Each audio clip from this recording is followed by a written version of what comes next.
Serratus anterior is one of the most overlooked muscles of the body. In fact, most of you watching likely have no idea what this muscle is, yet alone what it's even responsible for doing, which, as you'll soon find out, is problematic given how important this muscle really is. So the serratus anterior is a fan-shaped muscle that's located on each of your sides, right on top of the ribs. And it functions mainly to protract your shoulder blades, for example when you punch, but it also assists in upwardly rotating the scapula when you move your arms overhead. And not only does this muscle play a role in improving the aesthetics of your core, since as you can see, it helps complete the look of a shredded, well-developed midsection, but more importantly are the various movement functions that it's responsible for. Because given that this muscle actually attaches to the shoulder blade, it plays a critical role in stabilizing and facilitating proper movement of our scapula anytime we raise our arms up. For example, whether you're performing a pressing movement in the gym or just simply reaching to grab something overhead.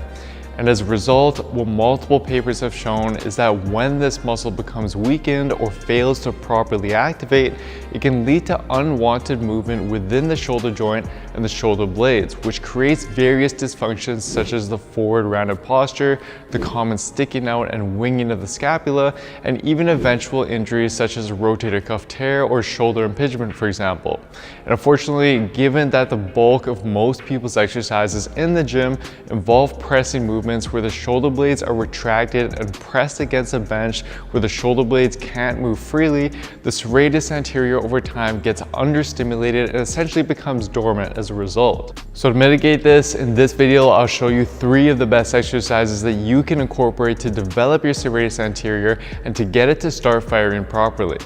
The first exercise we're going to start with is something you may have already seen on my channel, and it's the push-up plus, which will emphasize the protraction function of the serratus anterior. Now, research has indicated that regular push-ups on their own actually already activate the serratus anterior to quite a high degree, given that the shoulder blade is allowed to move freely. But by performing a plus component where you protract your shoulder blades at the top of the push-up position by pushing your hands into the ground and slightly rounding your upper back, the activation of the serratus anterior increases by an additional 50%, which is a very high degree of activation for this muscle when compared to other exercises designed to train it. Not only that though, but research has also indicated that of all the serratus anterior exercises, the push-up plus elicits the lowest upper trap to serratus anterior activation ratio, meaning that it better activates the serratus anterior while minimizing the activation of the upper traps, which is important because most people with a weakened serratus anterior can't properly activate in the first place,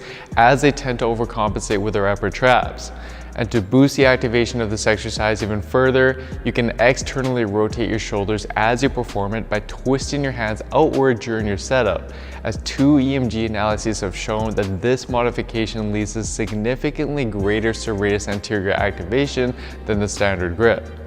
However, there is a downside with this exercise that we need to accommodate for. And the downside is that this exercise activates the serratus anterior in a fixed arm position at 90 degrees. Because research has shown that the serratus anterior becomes more involved and better activated as your arm angle is elevated to a greater degree above your shoulder, since this will now incorporate this muscle's other movement function, which is upward rotation of the scapula. So while the push-up plus is a great exercise to get the serratus anterior firing with minimal compensation from other muscles like the upper traps, we'll want to then move on to something called serratus jabs, which research has indicated elicits high EMG activity of the serratus anterior and accomplishes what the push-up plus doesn't by incorporating both protraction and upward rotation of the scapula. And it also does so in a more functional manner that can then carry over into various overhead lifts you perform in the gym. But in order to maximize the effectiveness of this exercise,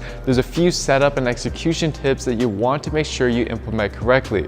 To start, set up the resistance by either using a band looped around a fixture or a cable system. And you want to set it up at a low angle such that your arm can travel upwards as you punch to promote upward rotation of the scapula. Then get into the starting position with your arm by your side, and all you're going to do now is perform an upward punching motion, which can be broken down into 2 distinct phases. So phase 1 simply involves you punching forward. And then phase 2 involves the active protraction of your scapula at the very end of the punch. So similar to the plus in the push-up plus that we did, you simply want to reach out as far as you can at the end of your punch by thinking about bringing that shoulder blade around you, as this subtle movement is what will enable you to fully activate the serratus anterior through protraction of your shoulder blade. Then come back to the starting position with your elbow stopping by your side and then repeat the movement. And for this exercise, just like any other movement, you'll want to gradually increase repetitions and/or weight that you use to continue to further develop your serratus anterior as it gets stronger over time. Now the last exercise we're going to use are wall slides, which have been cited in research to be one of the best exercises at activating the serratus anterior, and is especially useful since it involves even greater arm elevation than the previous exercises, meaning that it helps strengthen the serratus anterior in overhead positions, which will again more effectively carry over to your overhead lifts and can also help with a common symptom of shoulder pain when the arm gets in overhead positions. Now to perform this exercise, you want to place a long foam roller against the wall at about eye level. Assume a staggered stance in front of the wall and then place your hands on the foam roller slightly wider than shoulder width apart. Now, before you slide your arms up, you first need to protract your shoulder blades, which you can do by lightly pushing away from the wall and slightly rounding that upper back. Then slowly slide your arms up overhead into a Y position and then back down while keeping your core tight and your shoulder blades in that protracted position you initiated in the beginning.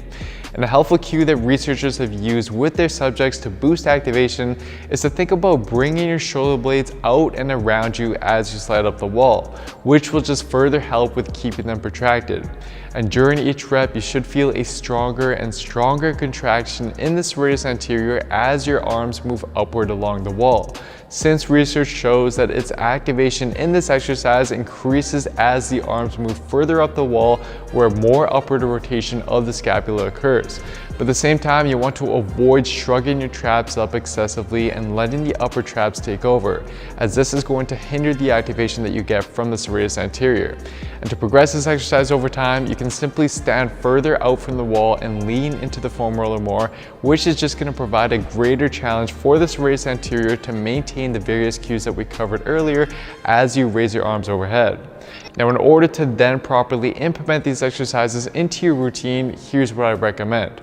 If you currently experience overhead shoulder pain or scapular winging, for example, what you'll want to do is progress from exercise 1 to exercise 2 and then to exercise 3, since the overhead demands increase throughout each of these exercises. So start by first performing the push-up plus 2 to 3 times a week, and then transition to the serratus jabs after a couple of weeks, and then finally to the wall slides again after a couple of weeks, if you can do them pain-free and with the proper form that I went through. Otherwise, if there's no pain and you simply want to better target this muscle to ensure that it doesn't get weakened or lag behind over time, you can simply throw in a couple sets of each of these exercises 1 to 2 times per week into your current ab workouts or after your main workouts, for example. Doing so will not only drastically improve the look of your midsection, but will also have a host of benefits in terms of improving your overhead stability, strength, and long-term shoulder health. So I hope you were able to see that it's the often overlooked muscles like the serratus anterior that not only contribute to a better looking physique,